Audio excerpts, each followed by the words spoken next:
land, lies, and historical illiteracy. Let's get one thing straight. History is not a tool of your agenda. It's not a clay pot you can shape to suit your feelings, your tribe, your vote bank, or your bitterness. History is about facts, not feelings. Not fantasies. Not Facebook slogans, but today, we are surrounded by people who don't give a damn about truth. They throw tantrums, not arguments. They burn books, not build them. They chant about stolen land without reading a single map or tracing a single migratory path. They weaponize history like thugs, with stolen guns firing lies into the minds of the ignorant. But no matter what, no matter the noise, no matter the sea of lies, we must keep on hammering the truth. This lecture is not for the delicate or the indoctrinated. If you want the sweet lie, the bedtime story where you're always the hero, go switch on state radio. But if you're tired of being lied to tired, of living in a country where fiction is national policy, then stay right here. Because what you're about to hear will whip the propaganda out of your bloodstream. Let me not waste your time with polite preambles. Let me hit you right in the face with this. The African National Congress has turned lies into law. They have taken fiction, tribal myth, emotional blackmail, and historical half-truth and used them to rewrite school books, reprogram young minds, and justify a total collapse of state responsibility. This is no longer just propaganda. This is state-sponsored delusion. We live in a country where history has been hijacked by politicians who never care for truth, only for power. They loot the treasury with one hand and rewrite history with the other. They say, the land was stolen, while sitting in air-conditioned offices built by the very people they demonize.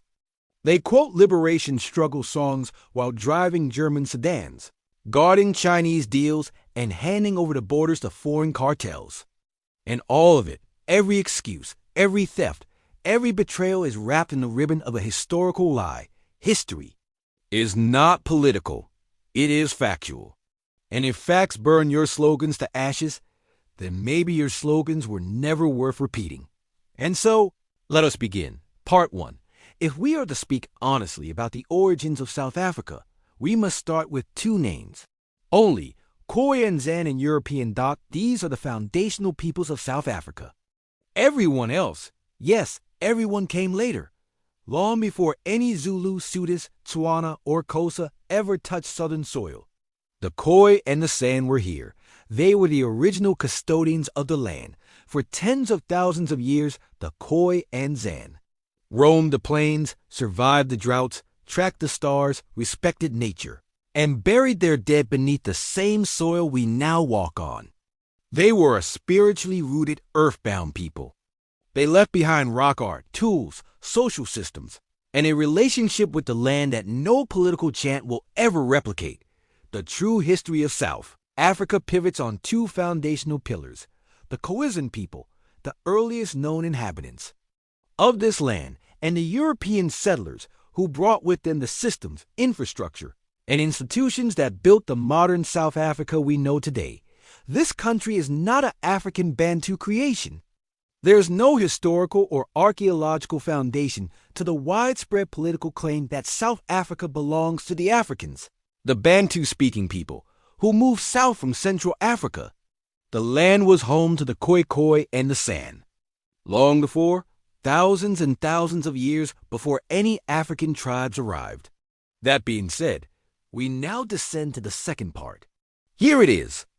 The modern South African state, its towns, cities, schools, roads, courts, and industries was established and expanded by European enterprise, not Africans.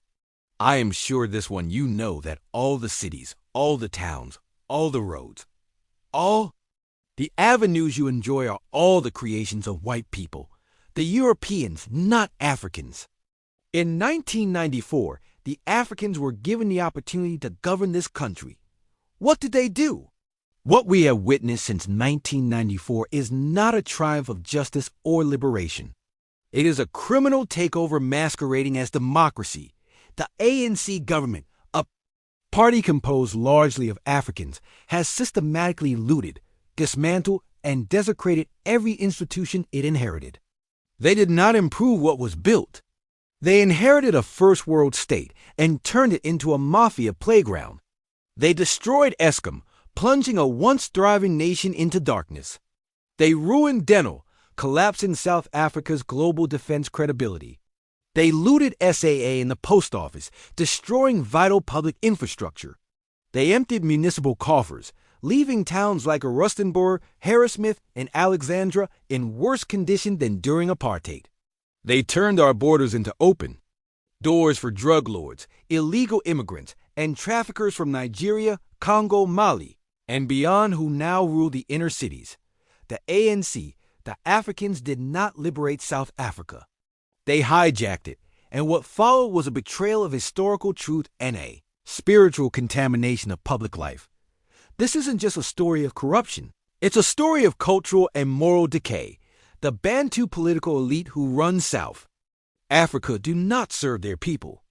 Poverty, unemployment, and squalor in black communities have worsened, not improved. They do not build. They do not uplift. They do not unite.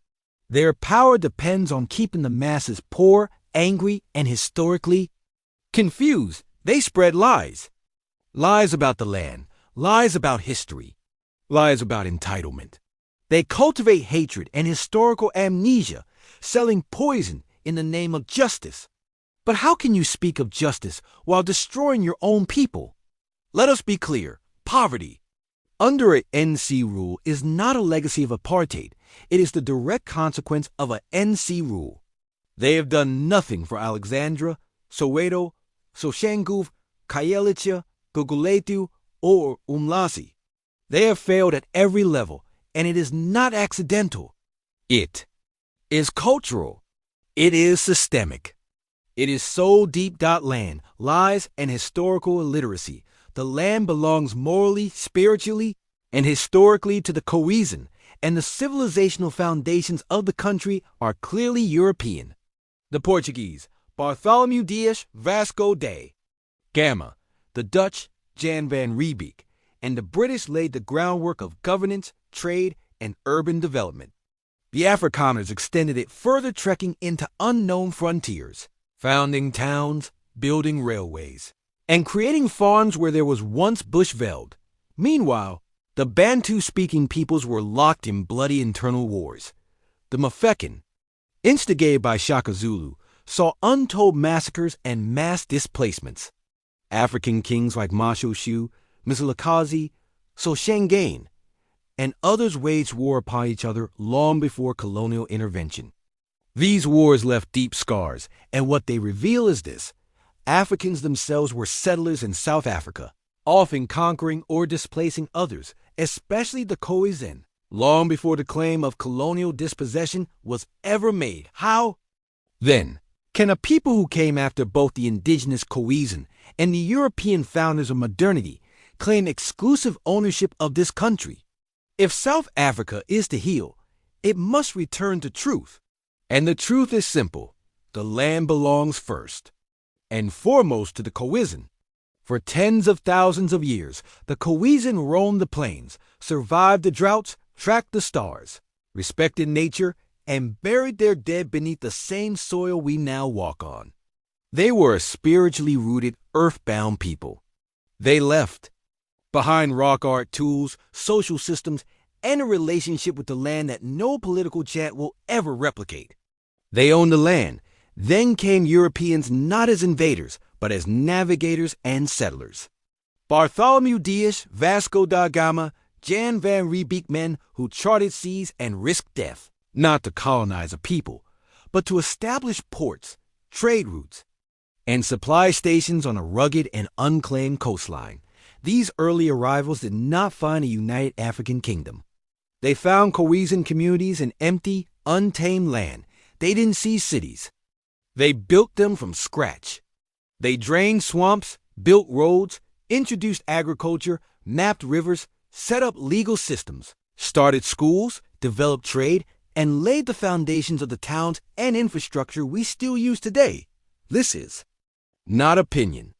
This is recorded history, and to deny the contribution of European civilization to South Africa is historical vandalism, no different from torching a library or burning a museum.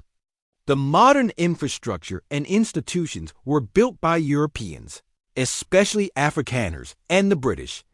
Afrikaners were late arrivals, migrants, and settlers who contributed little to the civilizational scaffolding and have since, under ANC rule, brought the country to its knees. This is not a racial argument. It is a historical and civilizational argument.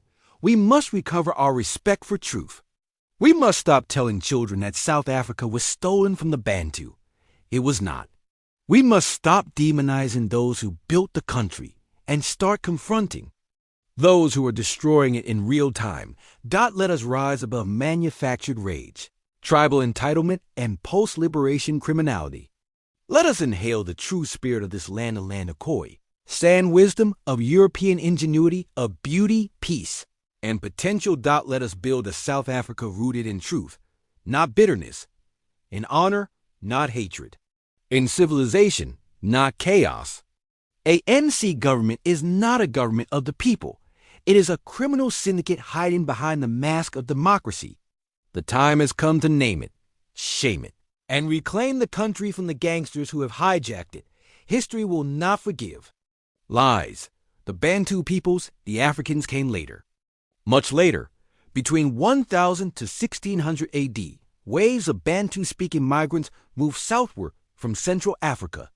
They were not native to this land, and so they cannot claim to own the land. It is all lies. Part 2. Today's politicians, especially the ANC, base their entire land policy, economic transformation rhetoric, and race-based governance on a lie that the land was stolen from the rightful black African owners. But here's the brutal truth. The Bantu Africans were never the original owners. They came south and settled, just like the Europeans came by sea and settled. Once the ANC came into power in 1994, they were handed the keys to a fully functioning country. They inherited a modern state complete with roads, rails, energy systems, water infrastructure, schools, military capacity, and a globally integrated economy. But instead of preserving, maintaining, or improving that inheritance, they chose to burn the house down and blame the ashes on colonialism. Let's be clear, the ANC never came to govern. They came to harvest, and to justify the grand harvest of wealth, tenders, land, and power, they needed a narrative, a story, a myth one. The myth. The land was stolen from us. This was the seed of an NC power. A weaponized slogan built on a historical distortion. They told millions of black South Africans, you were robbed. White people stole your country. You are poor because of the settler. And with that single lie, they unleashed decades of emotional manipulation, entitlement, culture, racial division, and economic destruction. Forget timelines. Forget the fact that the Bantu came after the Khoi and San. Forget the fact that European settlers built the very towns people live in today. The ANC doesn't deal in facts and truth. It deals in fumes off blue lies and resentment and smoke. Signals of imagined justice. 2. When lies become law, ANC is the engine of official delusion. They took this historical lie and built government policy on it. Land reform without logic. Black economic empowerment without productivity. Quotas without merit. Curriculum changes without truth. Affirmative action that rewards political loyalty, not skill. Cadre deployment that installs criminals in leadership while sidelining competence. They fill textbooks with half-truths, turn national media into propaganda megaphones, and reprogram the youth to chant slogans instead of build futures. This is not governance. This is ideological occupation. The ANC didn't liberate South Africa. They colonized it again under the banner of Liberation. 3. The result: a wrecked country and a ruined people. The result: Eskom destroyed. South African Airways bankrupt. South African police hollowed out. Municipalities looted, collapsing. Social grants corrupted. Public education for Africans, dumbed down and destroyed. It was better during apartheid. That is a fact. Public hospitals, butcher shops. You go there to die. The border non-existent. The inner cities overrun by drug lords, pimps, and foreigners. And all of this under the ANC's watch, while they still tell the masses that the struggle is not over struggle. The only struggle now is the people's fight to survive the ANC for a government of criminals. Run for criminals. This isn't just failure. It's organized, institutionalized betrayal. The ANC is not a political party. It is a cartel in a suit. It is a criminal syndicate with a national anthem.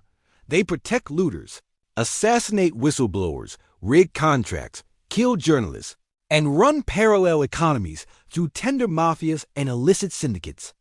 They've opened the borders to drug empires, fake IDs, human trafficking, and foreign occupation of entire suburbs while citizens sleep hungry in their own land. And through it all, they wrap themselves in the flag, call themselves revolutionaries, and point to apartheid like a broken record. Enough. 5. The final insult. Playing God with the future not. Only have they rewritten the past, they now seek to control the future. They tell the youth, you don't have to build. You're entitled. You don't have to think. Just remember the struggle. Don't start businesses. Wait for land. Don't ask questions. Vote ANC. They have turned entire generations into victims of unreality, chained not by oppression, but by lies. This is the tragedy of post-1994 South Africa. A lie became a policy. A policy became a disaster. And the disaster was blamed on history. The only people who can make a legitimate native claim are the Khoikhoi and San, and they are politically ignored because they don't serve the race victim narrative. Country was built through conquest, migration, adaptation, and development like every nation on earth. But to pretend that one group holds moral monopoly over history is not only false, it's dangerous. It breeds hatred, entitlement, and decay. Between 1000 to 1600 AD, waves of Bantu-speaking migrants moved southward from Central Africa. They were not native to this land. They were migrant settlers in their own right who entered a space already inhabited by the Khoi and San and later influenced by the Europeans. These Bantu Africans groups displaced, fought, and in many cases massacred the Khoi and San. They did not liberate the land, they expanded into it. From Mafeking to Matabele campaigns, the bloodshed among African tribes was severe, brutal, and self-inflicted. No European told Mzilikazi or Shaka to slaughter villages. So let us put this plainly. The Khoisan were here first. The Europeans built modernity. The Bantu, the Africans migrated and settled. That is the actual foundation. That is the diagram of South Africa's historical DNA. Not struggle songs. Not rewritten textbooks. Not ANC propaganda. Part 3. Reclaiming South Africa from lies to liberty. From rot to rebirth, now that the lie has been exposed. Now that we've dismantled the propaganda machine called the ANC. Now that we've traced the rot to its ideological roots. We must ask the only question that matters. What now? Do we continue down this road of manufactured victimhood, race baiting, blue lies, state failure, and mindless loyalty to political ghosts? Or do we rise clear-eyed, sober, and furious, ready to reclaim the country we are losing by the hour? Because make no mistake, South Africa is not dying from lack of resources. South Africa is not dying from oppression. South Africa is dying from cowardice, from silence, from a citizenry that sees the fire but refuses to sound the alarm one. Truth is the beginning of freedom. We must begin with the foundational act of rebellion in a captured state. Telling the truth, loudly, relentlessly, publicly. Truth. The Khoi and San are the original inhabitants. They own the land. The land does not belong to the Africans. Truth. The European settlers built the modern foundations of the country. Truth. The Bantu are latecomers, settlers too, not native founders. Truth. The ANC is governed through lies, theft, and destruction. Truth. Entitlement is not empowerment. Truth. The land myth is political fiction. This is not hatred. This is historical honesty. And honesty is the beginning of true healing. 2. Merit over race. Skill over slogan. We must burn every race-based policy to the ground. B. Quotas, racial scoring. Cadre, deployment. All of it must go. Merit is not white supremacy. Merit is common sense. A society that punishes excellence and rewards mediocrity will collapse. And South Africa has done just that for 30 years. We must restore standards. We must put plumbers, teachers, engineers, and farmers back into position based on skin. We need builders, not struggle icons. Producers, not protesters. 3. Stop worshiping the ANC as a religion. It's time we tore down the altar. The ANC is not a liberation movement. It is not the voice of the people. It is not sacred. It is a political corpse rotting in real time. And yet, millions still worship it like it's the burning bush of African destiny. Why? Because they've been taught to believe that history began in 1994 as if no progress, no cities, no infrastructure, no education existed before Mandela. That's historical blindness. That's propaganda. That's mental colonization. Free your mind from an NC mythology. Free your family from an NC dependency. Free your future from an NC betrayal. 4. Rebuild from below. Local, moral, practical. If we are to rebuild, we must start locally. Start a business.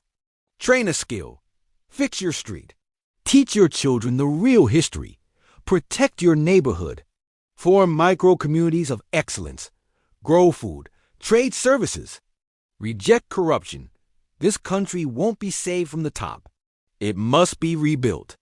From the soil upward. By the people who are tired of lies and ready to sweat for truth. We don't need more political slogans. We need a generation of men and women with steel in their spine, clarity in their minds, and dirt under their fingernails. 5. The soul of the nation must be recovered. South Africa isn't just a broken economy. It's a wounded soul. The moral fabric has been shredded. Truth is mocked. Hard work is ridiculed. Faith, family, discipline, and honesty are seen as outdated. We need a moral revival, not just a political one. We need a new national ethic, one that says, we are citizens, not subjects. We are stewards, not beggars. We build, we defend.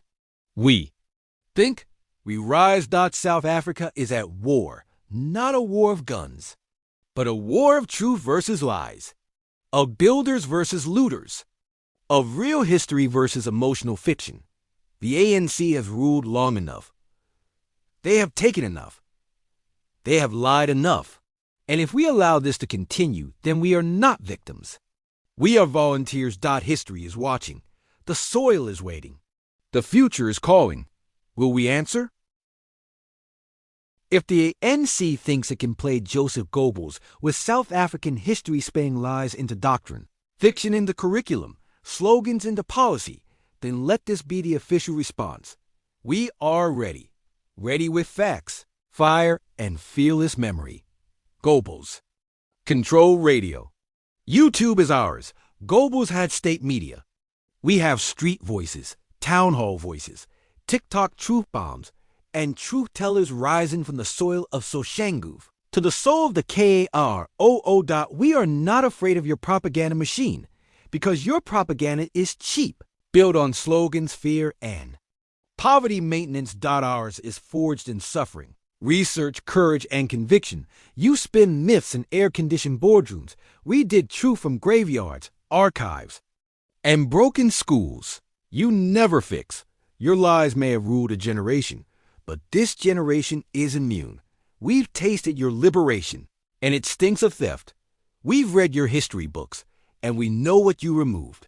We've seen your Freedom Charter, and we know it's just a communist script hiding behind a church choir. So no, this is not the 1930s. This is not Nazi Germany. And you are not Goebbels. You are just frauds with microphones, afraid of a country waking up. You want A propaganda war? Welcome. But know this, we don't fight with microphones alone. We fight with archives dot with eyewitnesses, with satellite images, old maps, city blueprints, and oral histories that expose your manufactured mythology.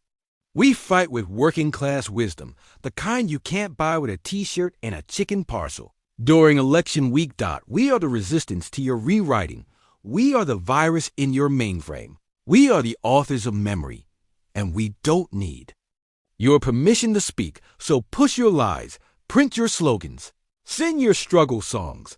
But know this, every time you do, we will be there ready to strike them down with truth. They cannot even stomach the most basic, non-political, verifiable facts. Ask them, who created Pretoria?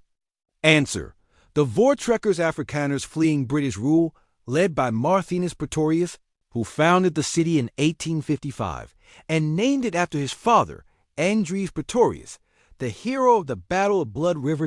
Asked him, who created Rustenburg? Answer, founded in 1851 by Boer editors.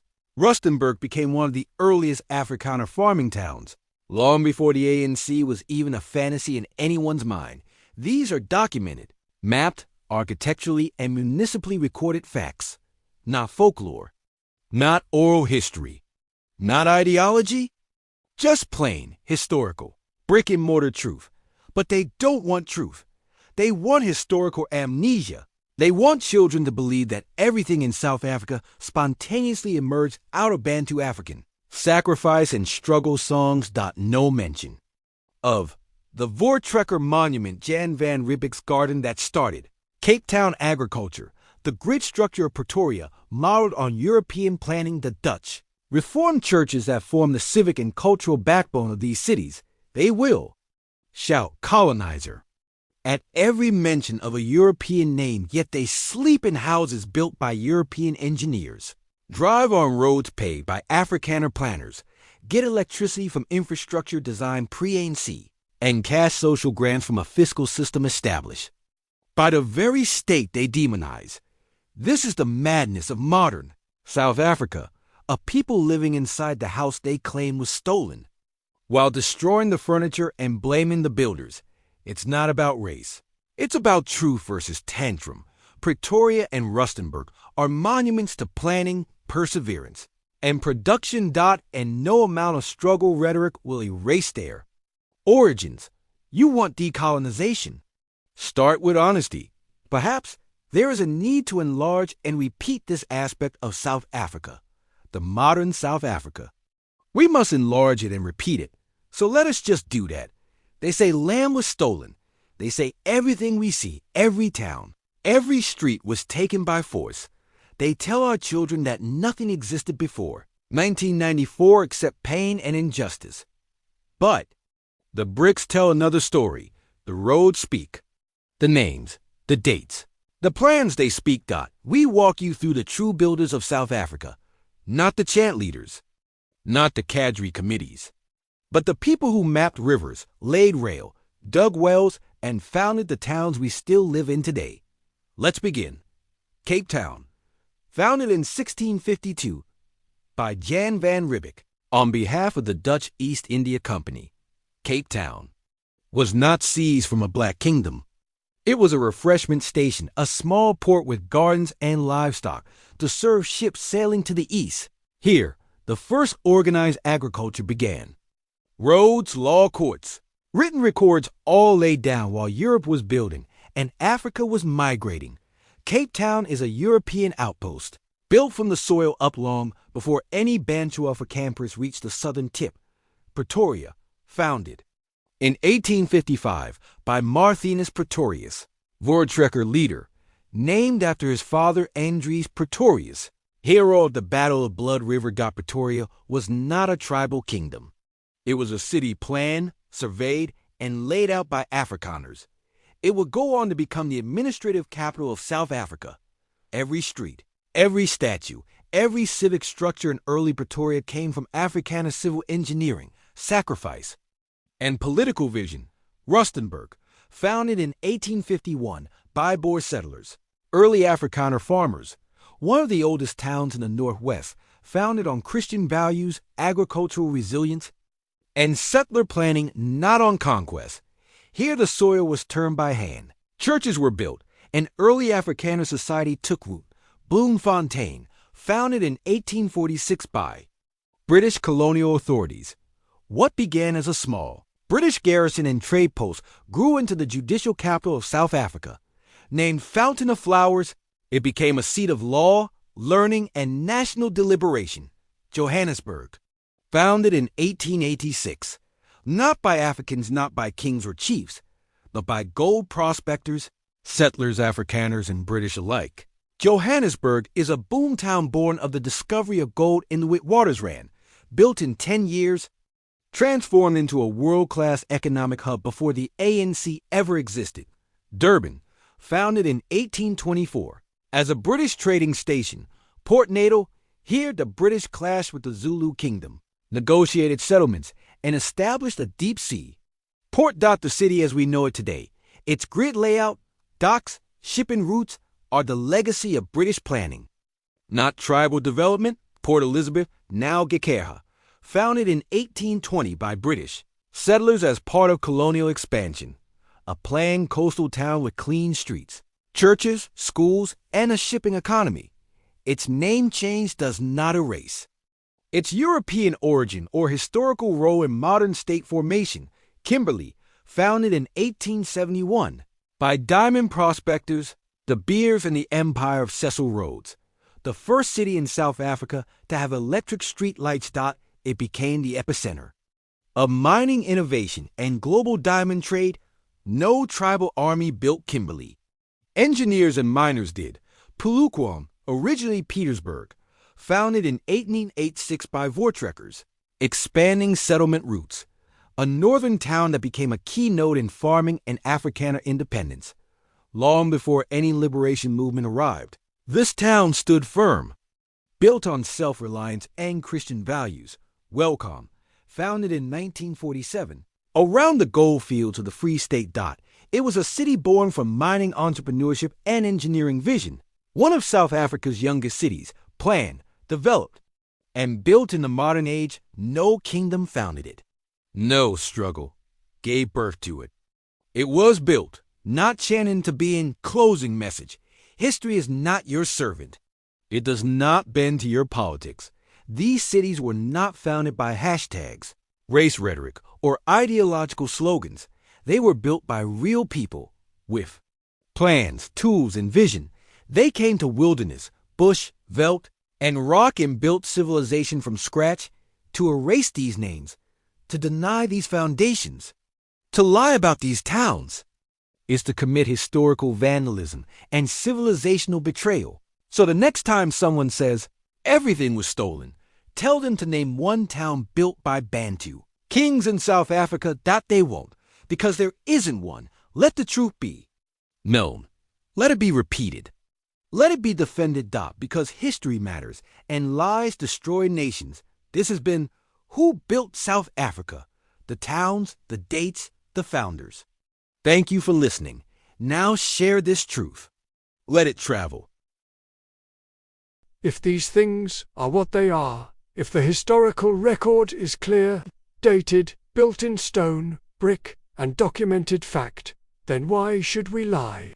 Why should we distort truth, dilute fact, and rewrite memory just to appease a political class that thrives on insecurity, resentment, and revisionism? We should not. History is not a tool of your agenda. It's not a clay pot you can shape to suit your feelings, your tribe, your vote bank, or your bitterness. History is about facts, not feelings, not fantasies, not Facebook slogans. But today, we are surrounded by people who don't give a damn about truth. They're too busy licking their ideological wounds, repeating inherited slogans, and dressing up failure as justice. They throw tantrums, not arguments. They burn books, not build them. They chant about stolen land without reading a single map or tracing a single migratory path. They weaponize history like thugs with stolen guns, firing lies into the minds of the ignorant, This lecture is not for the delicate or the indoctrinated. The true history of South Africa pivots onto foundational pillars. The Khoi and San people, the earliest known inhabitants of this land, and the European settlers, who brought with them the systems, infrastructure, and institutions that built the modern South Africa we know today. This country is not a Bantu. There is no historical or archaeological foundation to the widespread political claim that South Africa belongs to African Bantu-speaking migrants who moved south from Central Africa centuries after European explorers first touched its shores. The land was home to the Khoi and the San long before any Bantu tribes arrived. And the modern South African state, its towns, cities, schools, roads, courts, and industries, was established and expanded by European enterprise, not Bantu Africans' land. Lies and historical illiteracy. The land belongs morally, spiritually, and historically to the Khoi and San, and the civilizational foundations of the country are clearly European. The Portuguese, Bartholomew Dias, Vasco da Gama, the Dutch, Jan van Riebeeck, and the British laid the groundwork of governance, trade, and urban development. The Afrikaners extended it further, trekking into unknown frontiers, founding towns, building railways, and creating farms where there was once bushveld. Meanwhile, African Bantu-speaking peoples were locked in bloody internal wars. The Mafeking, instigated by Shaka Zulu, saw untold massacres and mass displacements. African kings, like Mashoshu, Mzilikazi, Soshangaine, and others waged war upon each other long before colonial intervention. These wars left deep scars, and what they reveal is this: the Bantu African thumbs were settlers in South Africa, often conquering or displacing others, especially the Khoisan, long before the claim of colonial dispossession was ever made. How, then, can a people who came after both the indigenous Khoi and San and the European founders of modernity claim exclusive ownership of this country? Post-1994 rule. The rise of criminality as government policy. What we have witnessed since 1994 is not a triumph of justice or liberation. It is a criminal takeover masquerading as democracy. The ANC government, a party composed largely of Bantu, systematically looted, dismantled, and desecrated every institution it inherited. They did not improve what was built. They inherited a first world state and turned it into a mafia playground. They destroyed Eskom, plunging a once thriving nation into darkness. They ruined Denel, collapsing South Africa's global defense credibility. They looted SAA and the post office, destroying vital public infrastructure. They emptied municipal coffers, leaving towns like Alexandra in worse condition than during apartheid. They turned our borders into open doors for drug lords, illegal immigrants, and traffickers from Nigeria, Congo, Mali, and beyond, who now rule the inner cities. The ANC did not liberate South Africa. They hijacked it, and what followed was a betrayal of historical truth and a spiritual contamination of public life. Soul sickness and cultural decays isn't just a story of corruption. It's a story of cultural and moral decay. If you want the sweet lie, the bedtime story where you're always the hero, go switch on State Radio, SABC. History is not your tool. It is your mirror. And if you can't look at your reflection without vomiting excuses and screaming colonialism, then you're not oppressed, you're allergic to truth. This is a war for memory. And in this war, cowardice is betrayal. Truth does not exist to soothe egos. Truth exists to anchor reality. It is not hate to say the African Bantu were migrants, not natives. The Khoi and San were the first people. The Europeans built modern South Africa. The ANC, the Africans, has governed through lies and destruction. It is historical clarity, and if it burns good, let it burn away the fog. We must stop this national illness of walking on eggshells around political lies. We lie in school books to protect feelings. We lie in museums to avoid controversy. We lie in Parliament to keep a racial narrative alive. We lie at dinner tables because it's sensitive. And what has it created? A generation angry at ghosts and unable to build anything of its own. A country collapsing not from colonizers, but from corruption, cowardice, and cultural decay. A people raised on propaganda and blue lies. Instead of pride in real achievement, you do not fix the black child's pain by giving him a false crown. You fix it by telling him the truth. You come from greatness, but not the kind you're being sold. You come from warrior traditions, spiritual wisdom, oral storytelling, but you did not build cities, universities, or rail systems. That's okay. Now go build your own. Likewise, you don't punish white South Africans for building. You don't demonize Afrikaners for creating functioning systems. You study them. You learn. You honor reality.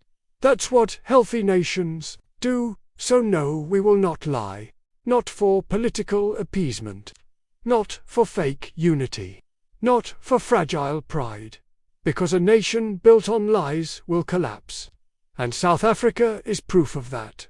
The only path forward is truth. Hard, clear, fact-based, unashamed truth. And that's what we will speak. Everywhere, every day, to everyone. No apologies, no retreat, no revision. An official manifesto of factual resistance. Why we refuse to lie anymore. A manifesto of factual resistance.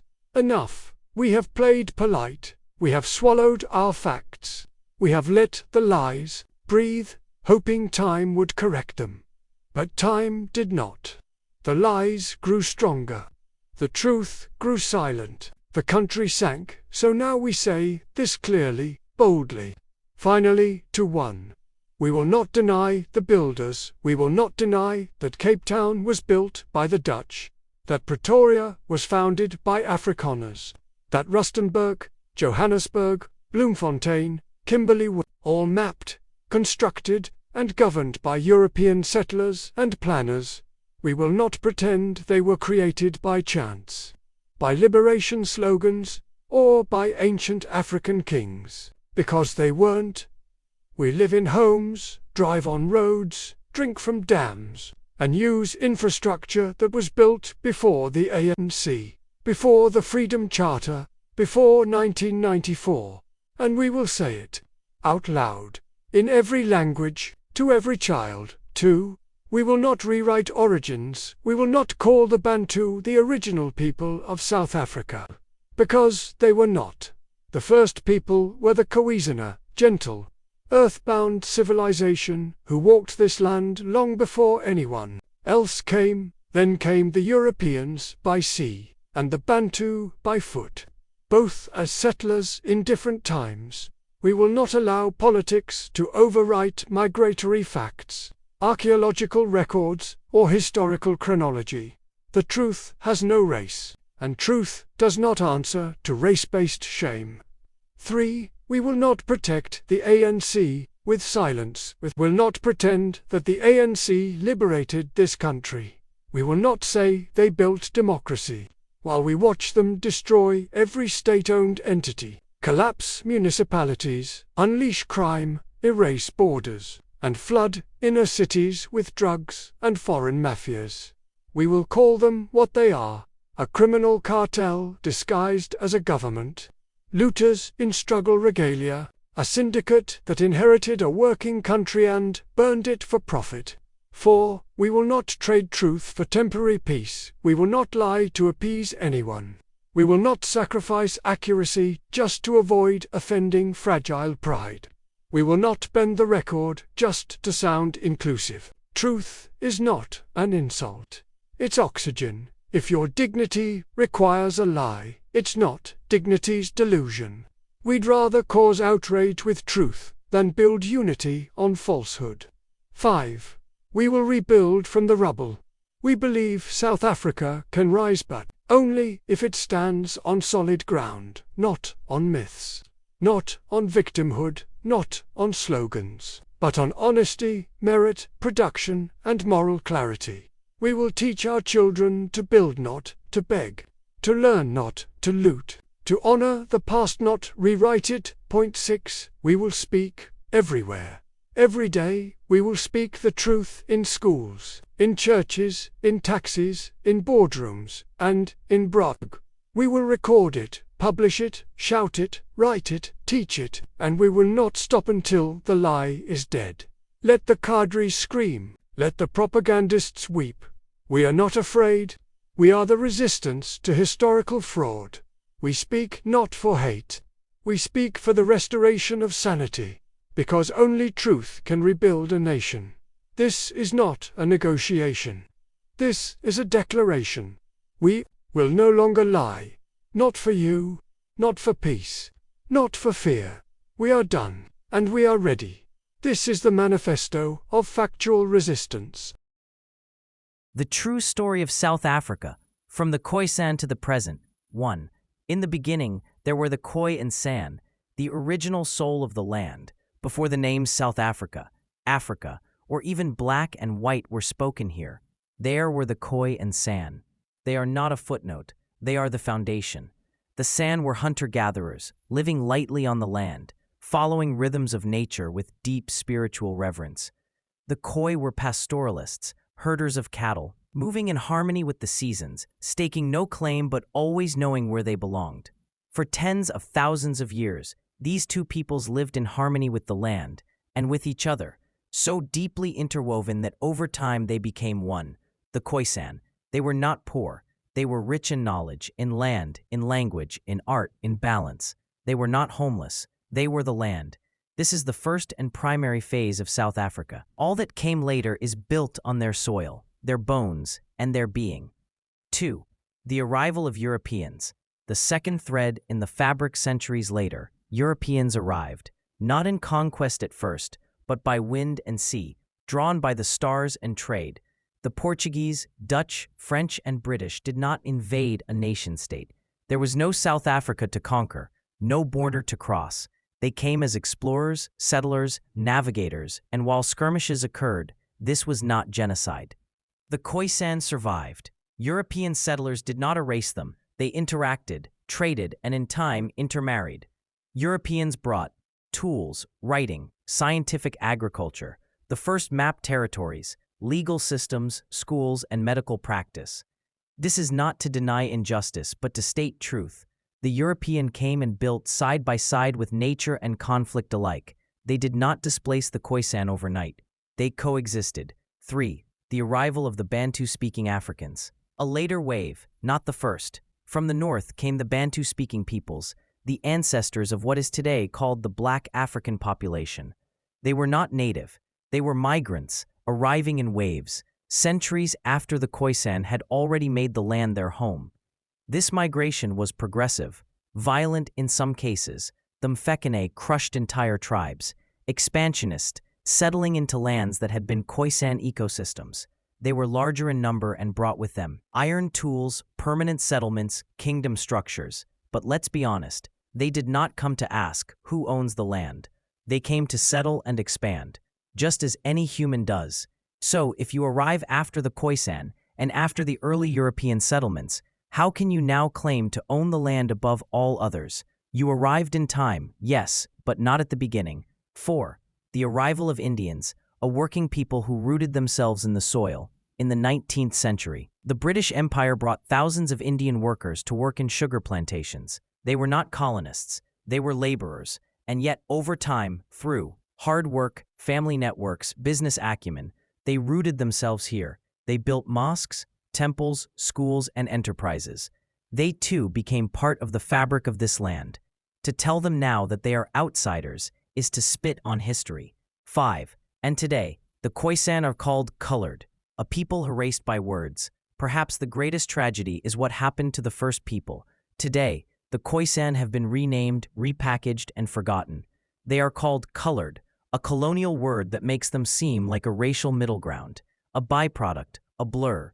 But this is a lie. Many colored South Africans are not mixed leftovers of history. They are the living descendants of the Khoisan, the people who sang to the stars before anyone else arrived, the ones whose blood runs deepest in this land. To ignore them in national discourse is not just amnesia, it is erasure. Conclusion: so who owns South Africa? No one and everyone. South Africa was never black land, it was never white land, it was never Indian land, it was first Khoisan land, shared, spiritual, unpossessed. Then came others. Some sailed, some walked, some were brought, some conquered, some cultivated. We are not enemies. We are a human mosaic, born of movement, sweat, prayer, and struggle. The lie of ownership is the poison. The truth of shared humanity is the cure. Let us now stop the lies. Let us honor the Khoisan, recognize the journey of each group, and build a nation not of owners and outsiders, but of humans, rooted, real, and reconciled. The first philosophy, the Khoisan way of seeing, before the first Dutch ship touched the Cape, before the British crown cast its shadow, before the Union and the ANC, there was already a philosophy here. It had no books, no cathedrals, no slogans, but it had spirit, it had language older than stone. It had a wisdom forged not in conquest but in listening. It was the philosophy of the Khoisan, South Africa's first people and first thinkers. To be in the land, not over it. The Khoisan did not see the land as property. There were no title deeds, no fences, no profit. The land was alive, a relative, not a resource. It breathed. It pulsed. It gave when respected. It withdrew when abused. To live then was not to dominate nature, but to be in rhythm with it. This is not primitive thinking. It is advanced ecological and spiritual awareness. Where Europeans said, "This land is mine," the Khoisan whispered, "I belong to this land." This single difference in worldview birthed two civilizations, one rooted in extraction, the other in harmony. The sacred web of life. In Khoisan cosmology, everything is connected. Stars speak to animals. Dreams speak to ancestors. Death is not an end. It is a return to the wind. There is no separation between the physical and the spiritual. There is no hierarchy of life. The ant is as important as the antelope. Their language, clicks and tones, mirrors nature. It mimics birdsong, rustling trees, cracking fire. Speech itself was part of the earth's vibration. They lived slowly, attentively. They watched the moon. They knew which plants healed. They walked, never rushed, because the land taught patience. Conflict was not honorable in Khoisan society. There was no glory in war, no honor in bloodshed. Disputes were resolved through talk, ritual, and time. Violence was not a sign of power. It was a sign that wisdom had failed. They believed in soft authority, in leadership that listened, not shouted. The Sias, elder, was not the loudest, but the one who remembered best. Age, memory, and gentleness were the marks of strength. Imagine this ethic applied to Parliament today. The unrecorded soul of the nation South Africa is still trying to find its soul. But what if the soul was already defined by the Khoisan? What if national healing isn't a project to invent, but a return to what was already whole? Ubuntu may come from Bantu roots, but its heartbeat began with the Khoisan. I am because we are could just as easily be I am because the land is. The wisdom. We ignored colonizers, called them Bushmen. Missionaries called them heathens. Governments ignored them. But the Khoisan were not lost. They were silenced. Yet their worldview still hums beneath the soil. It waits in the wind. It pulses in the names of rivers. It lingers in the bones of every South African who longs for peace that isn't written in policy, but in the heart. What we must learn now, in an age of ecological collapse, political greed, and moral confusion. It may be the Khoisan philosophy, not imported ideologies, that offers the clearest light. Return to listening. Return to balance. Return to softness in leadership. Return to being in the land, not over our it. coverage for today. Because the That's first always people were also the first to know how to live well, and in that memory lies our map.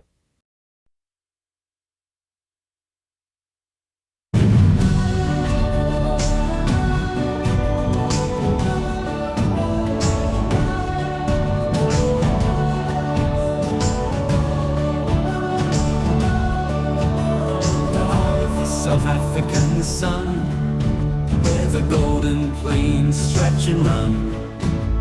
A land of beauty, wild and free, the savannah sings its melody.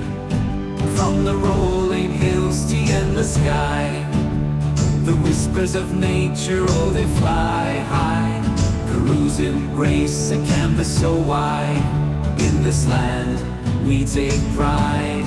South Africa, land of the savannah, with dreams that shine like the morning panorama.